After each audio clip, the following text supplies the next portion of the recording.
Okay, dear students, today we will start with the structure of an atom, right?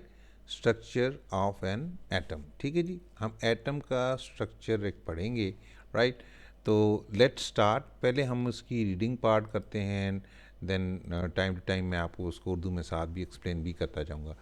We have learnt in class 6 that atom is the smallest particle of matter that cannot exist independently. Everything in the universe is made up of atoms. Our body is also composed of several trillions of atoms. A Greek philosopher, Demo, Democritus gave the idea of an atom for the first time. ठीक है जी। Then in the 19th century, John Dalton from England presented the first atomic model. According to him, all matter is composed of atoms. Atoms can neither be created nor destroyed. Okay, अभी हम इसको थोड़ा सा दोबारा समझते हैं कि हमने क्लास 6 में तो पढ़ा है कि जी जो एटम्स जो होते हैं वो स्मॉलेस्ट पार्टिकल होते हैं जो कि इंडिपेंडेंटली एग्जिस्ट कर सकते हैं। ठीक है जी, एटम से भी छोटे पार्टिकल्स होते हैं पर वो इंडिपेंडेंटली एग्जिस्ट नहीं कर सकते। ठीक है जी। Everything in the universe is made up of atom, यानी दुनिया में कायनात में हर शय जो है वो किस चीज़ की बनी हुई है? एटम्स की। Our body is also compose of several trillions of atom. हमारे अपने जिस्म जो हैं इनमें कई अरब एटम्स हैं। ठीक है जी। ग्रीक फिलासफर जो था डेमोक्रिटस जो है, उसने डेमोक्रिटस ने क्या किया कि एक आइडिया दिया कि जी एटम का, पहली दफ़ा उसने बताया कि जी देखें एटम होता क्या है। फिर 19th सेंचुरी में जॉन डाल्टन ने, जो कि इंग्लैंड का रहने वाला था, एक एटॉमिक मॉडल पेश किया। ठीक है, उसको हम आस्ता आस्ता मज़ीद पढ़ते जाएंगे कि उसने एटॉमिक मॉडल क्या पेश किया था। According to him all matter is composed of atoms. भी उसने ये कहा कि मादा जो है, जिसको मैटर कहते हैं, ये तमाम जो है बेसिकली किस चीज़ पे मुश्तमिल होता है? एटम्स पे। Atoms can neither be created not destroyed. Atoms जिस तरह मादे के बारे में कहते हैं ना कि it can not be created और डिस्ट्रॉयड, इसी तरह जो है ना एटम्स भी जो है ना वो क्या है, ना तो वो क्रिएट किए जा सकते हैं ना डिस्ट्रॉय किए जा सकते हैं। वो एक सूरत अपनी चेंज कर लेते हैं मगर उनको डिस्ट्रॉय नहीं किया जा सकता। अच्छा, अब सबसे पहले हम पढ़ते हैं स्ट्रक्चर ऑफ एन एटम कि व्हाट इज़ द स्ट्रक्चर, यानी उसकी बुनियादी साख्त क्या होती है। Structure of an atom. Is there any particle smaller than atom. अच्छा, ये सबसे पहला क्वेश्चन है कि जी एटम जो होता है, हमने कहा कि जी इंडिपेंडेंट ही यानी आज़ादाना तौर पे सिर्फ वही रह सकता है, उससे छोटा कोई भी पार्टिकल जो है ना खुद अकेले से नहीं रह सकता, वो मिल के किसी के साथ रहता है। तो हम सोचते हैं कि एटम से भी कुछ छोटी चीज़ें होती हैं। श्योर देर इज, हाँ भी बिल्कुल होती हैं। Atoms are made of even smaller particles called electrons, protons and neutrons. जो एटम्स हैं वो अब कुछ छोटे जो पार्टिकल्स होते हैं, इलेक्ट्रॉन, प्रोटॉन और न्यूट्रॉन, इनसे मिलके बनते हैं। The central part of the atom is called nucleus. जो उसका सेंटर होता है ना एटम का, उसको क्या बोलते हैं? न्यूक्लियस। क्या बोलते हैं? न्यूक्लियस। मरकज़, वैसे भी आपको पता है मरकज़ कहते हैं, जो सेंटर में जो चीज़ होती है, जो कंट्रोल करने वाली चीज़ होती है, उसको मरकज़ बोलते हैं या न्यूक्लियस बोलते हैं। तो एटम के अंदर भी एक न्यूक्लियस होता है। ठीक है जी। Protons and neutrons are present in the nucleus. जो प्रोटॉन्स और न्यूट्रॉन्स जो एटम के हिस्से होते हैं, ये इसमें किस में होते हैं? न्यूक्लियस में होते हैं। ये देख रहे हैं आप, ये एक एटम है, समझे, हमने कहा ये एक एटम है। एटम का ही हमने फ़र्ज़ किया ये दरमियान में इसका न्यूक्लियस है, उसके बीच में ये प्रोटॉन्स और न्यूट्रॉन्स हैं, उसके इर्द गिर्द क्या हैं? Electrons. Electrons revolve around the nucleus. An electron has a negative charge, its mass is extremely small. ये इलेक्ट्रॉन्स जो है वो न्यूक्लियस के गिर्द ऐसे यूं चक्कर खाते रहते हैं, घूमते रहते हैं, गोल गोल घूमते रहते हैं, पर ये बहुत छोटे होते हैं, बहुत छोटे होते हैं ना, इनका मास बहुत कम होता है। ठीक है, और ये न्यूक्लियस के गिर्द खूब चक्कर यूं ये चक्कर लगा रहे होते हैं। ठीक है। जैसे हमारे सोलर सिस्टम में हम लोगों के जो है ना बहुत सारे हमारे बहुत सारे सैयारे जो हैं सूरज के गिर्द चक्कर लगा रहे हैं, इसी तरीके से ये भी हर एटम के गिर्द ना इस तरीके से इलेक्ट्रॉन जो है गर्दिश कर रहे होते हैं, चक्कर लगा रहे होते हैं। A proton has a positive charge. Electron का हमने कहा कि उसके ऊपर नेगेटिव चार्ज होता है, जबकि प्रोटॉन जो होता है उसके ऊपर पॉजिटिव चार्ज होता है। प्रोटॉन पॉजिटिव, प्रोटॉन पॉजिटिव, ये याद रखना बड़ा आसान होता है कि जब हम कहते हैं प्रोटॉन, पी से प्रोटॉन होता है, पी से पॉजिटिव होता है, तो हमें याद रखना चाहिए कि प्रोटॉन जो है पॉजिटिव चार्ज होता है। The number of protons in an atom is equal to the number of the number of protons in an atom is equal to the number of electrons revolving around the nucleus। ठीक है जी, इसके number of protons जो होते हैं वो number of electrons जो होते हैं उसके घूमने वाले उनके बराबर होते हैं किसी भी एक एटम के। जैसे मिसाल के तौर पे यहाँ पर बताया कि 10 प्रोटॉन्स हैं, तो अब देखें यहाँ पर इलेक्ट्रॉन भी 3, 5, 8 एंड 10, यानी नंबर ऑफ प्रोटॉन्स और नंबर ऑफ इलेक्ट्रॉन्स बराबर होते हैं। ठीक है जी। It has a mass 1837 times greater than that of electron. मगर इसका मास जो होता है ना जी, वो यानी इसका हुजम जो है, ये इसका वज़न हुजम जिस जो भी कह लें, मास इसका जो है ना वो बहुत ज़्यादा उससे ज़्यादा होता है। यानी कितना ज़्यादा होता है कि 1837 टाइम्स, यानी 1837 टाइम्स जो है ज़्यादा होता है इलेक्ट्रॉन से। यानी इलेक्ट्रॉन बहुत छोटे होते हैं प्रोटॉन जो है उससे। ठीक है। A neutron has no charge. Neutron जो होता है उस पर चार्ज कोई नहीं होता भाई। This neutral particle is also found in the nucleus of an atom. The mass of a neutron is almost equal to the mass of a proton. अच्छा, जितने प्रोटॉन होते हैं ना आमतौर पे उसी में न्यूट्रॉन न्यूक्लियस में उतने ही न्यूट्रॉन्स भी होते हैं। न्यूट्रॉन जो होता है वो न्यूट्रल होता है, उसमें कोई चार्ज नहीं होता। ठीक है ना, पॉजिटिव ना नेगेटिव। और आमतौर पे प्रोटॉन और न्यूट्रॉन्स जो होते हैं एक न्यूक्लियस में वो बराबर होते हैं। ठीक है ना जी। हमने भी 3 चीज़ें पढ़ ली कि इलेक्ट्रॉन्स, प्रोटॉन्स और न्यूट्रॉन्स। इलेक्ट्रॉन्स क्या है कि वो रिवॉल्व करते हैं around the nucleus of an atom, जबकि प्रोटॉन्स और न्यूट्रॉन्स जो होते हैं वो सेंटर में न्यूक्लियस के बीच में होते हैं और they are heavier than electron. कितने ज़्यादा हैवी होते हैं? 1837 टाइम्स। ठीक हो गया जी। ओके। एक और बड़ी मज़े की बात है कि why is atom neutral. Atom neutral क्यों होता है भाई? Although electrons and protons in an atom have charges, but atom as a whole has no charge. यानी कहते हैं कि जी इसमें जो है ना एक एटम जो होता है उसमें, हालांकि इसमें प्रोटॉन पे और इलेक्ट्रॉन पे चार्जेस होते हैं, ये इसमें पॉजिटिव होता है, इसमें नेगेटिव होता है, मगर एज ए होल एटम जो है हम कहते हैं कि जी इसमें किसी किस्म का चार्ज नहीं होता। ठीक है। In an atom the number of protons is equal to the number of electrons. As a result, the total positive charge of the protons balances the total negative charge of the electrons. Because of it, the atom is neutral. अब समझ आई वजह क्या है कि इसमें charge proton में क्या होता है कि जी पॉजिटिव चार्ज होता है, इलेक्ट्रॉन में क्या होता है नेगेटिव होता है, तो ये एक दूसरे को कैंसिल कर देते हैं, तो बराबर बराबर दोनों का चार्ज होता है, इसलिए ये क्या होता है, ये न्यूट्रल बन जाता है। ठीक हो गया जी। क्योंकि नंबर ऑफ प्रोटॉन्स और नंबर ऑफ इलेक्ट्रॉन सेम होते हैं ना, तो ये एक दूसरे के चार्ज को कैंसिल कर लेते हैं या बैलेंस कर लेते हैं, तो इसलिए ये एटम जो है ये न्यूट्रल एज होल एटम जो है ये न्यूट्रल बिहेव करता है। ठीक हो गया। ओके, चलें आगे हम चलते हैं। Atomic and mass numbers. Atomic and mass numbers. Atomic number क्या होता है जी? एटॉमिक नंबर एक आपको अक्सर सुनना में आएगा कि एटॉमिक नंबर जी। एटॉमिक नंबर क्या होता है? इसको जी यानी जेड से शो करते हैं। The number of protons present in the nucleus of an atom is called atomic number. It is represented by Z या जी। ठीक है जी। जो नंबर ऑफ प्रोटॉन्स होते हैं किसी उसके एटम के ना, उनको क्या बोलते हैं? उसका एटॉमिक नंबर बोलते हैं। वो जो है इट इज़, उसको रिप्रेजेंट कैसे करते हैं? जेड से। The hydrogen atom has 1 proton in its nucleus, its atomic number is 1। अच्छा, इसमें हाइड्रोजन के नंबर में इलेक्ट्रॉन जो था उसके आखिर में जो है ना उसमें इलेक्ट्रॉन कितने होते हैं? 1 होते हैं, तो उसका जो है ना डेफिनेटली प्रोटॉन भी उसके बराबर होंगे, तो इसका हम कहते हैं कि जो है ना इसका एटॉमिक नंबर क्या होगा? 1। Carbon atom has 6 protons in the nucleus, its atomic number is 6। ठीक है जी। जितने नंबर ऑफ प्रोटॉन्स होंगे उतना ही उसका एटॉमिक नंबर होगा। ठीक है। कार्बन के बीच में न्यूक्लियस में उसके बीच में 6 होते हैं, क्या नाम है, प्रोटॉन्स, तो इसीलिए उसका एटॉमिक नंबर भी 6 होगा। N oxygen atom has 8 protons in the nucleus. What will be the atomic number of oxygen? It will be 8. ठीक है ना क्या जी? Each element has its own atomic number. We can identify an element by its atomic number. देखें बड़े मज़े की बात है, हर उसका जो जितने एलिमेंट्स होते हैं उनके नाम भी होते हैं ना। कई दफ़ा जो साइंसदान है ना वो उनके जो है ना उनके एटॉमिक नंबर से ही उनको याद रख लेते हैं कि अच्छा जी एटॉमिक नंबर इतना है, इसका 6 है तो ये क्या चीज़ होगी, 8 है तो इसकी क्या चीज़ होगी, जो 1 है तो क्या चीज़ होगी। ठीक है ना? ओके।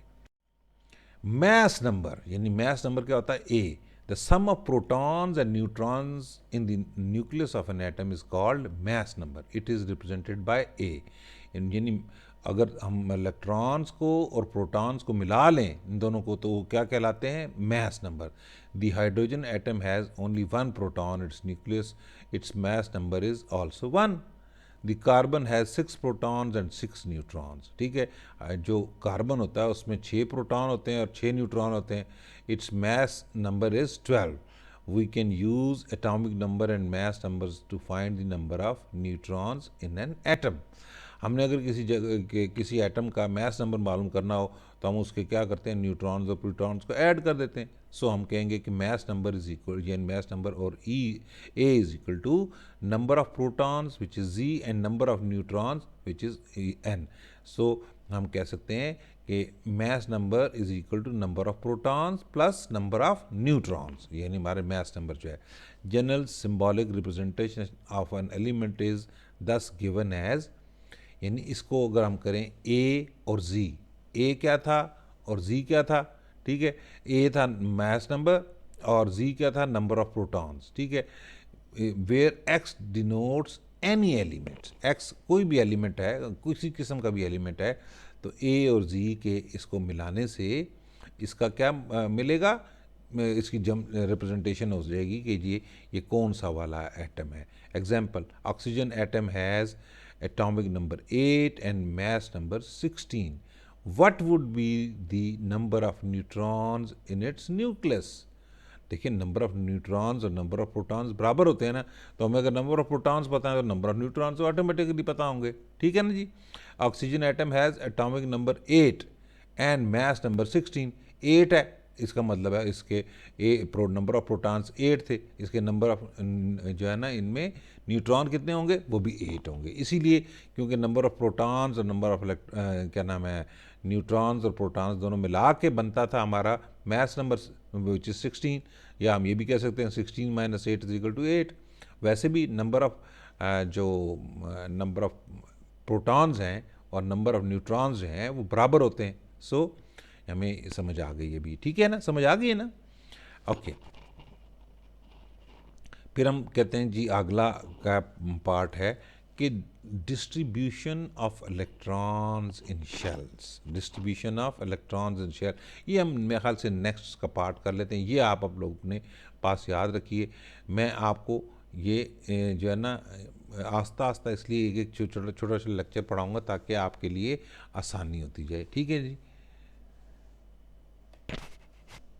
अब ये वाली एक्टिविटी भी मैं आपको करके दिखाता हूँ अलग से। ठीक है?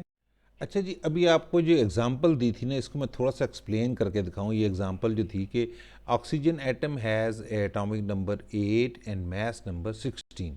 What would be the number of neutrons in a nucleus?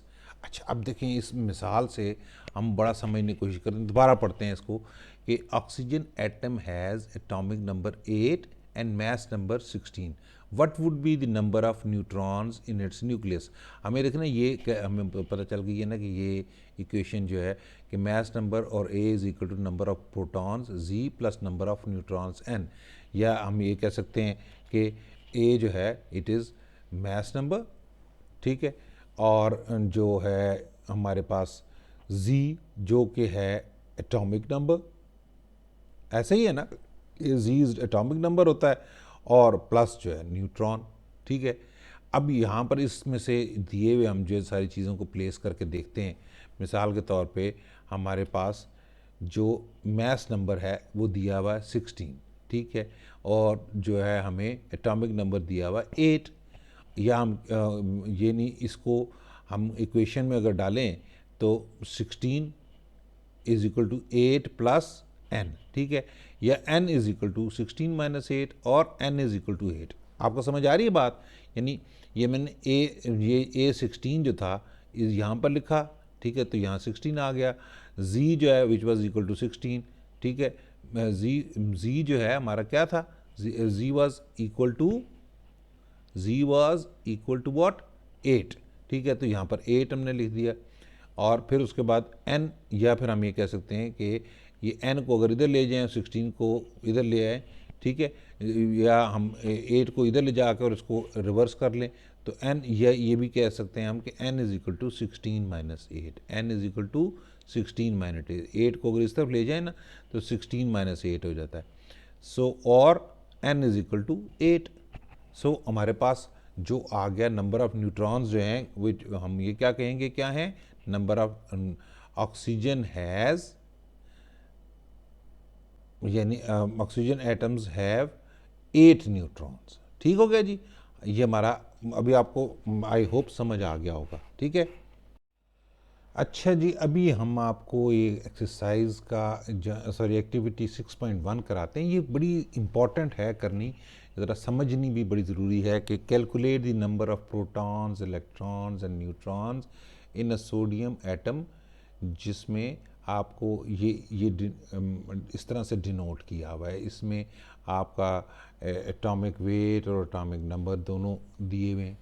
अच्छा, अब हम देखते हैं इसको कि जी पहले इसको समझते हैं, ठीक है, और फिर इसको सॉल्व करते हैं, ठीक है। ये आपको पता है कि जी ये क्या होता है और ये क्या होता है, और x जो है, यानी कि जैसे यहाँ पर x जो है क्या है, सोडियम है, और ये क्या है आपका, ये मैस है, ये क्या है, वेट है, ठीक है। अब हम ये कहेंगे कि a जो होता है वो क्या होता है, मैस नंबर होता है, ठीक है, किसी भी एटम का मैस नंबर होता है, जबकि z क्या होता है, उसका एटॉमिक नंबर होता है, एटॉमिक नंबर। और हम ये भी सोच लेते हैं कि जी n जो है ये इसके न्यूट्रॉन्स को शो करता है, ठीक है जी। हमने ये बातें यहाँ तक अभी समझ ली। देखें दोबारा मैंने आपको बताया ये इस तरह से डिनोट करके दिखाया गया ना कि सोडियम का उन्होंने कहा कि अगर ये सोडियम को इस तरह शो किया जाए तो हम इसमें प्रोटॉन्स, इलेक्ट्रॉन्स और न्यूट्रॉन्स शो करने, तो हमें ये समझ लेते हैं कि जी ये जहाँ पर ये x की जगह हमें ये बताया गया ना ये सोडियम आ गया।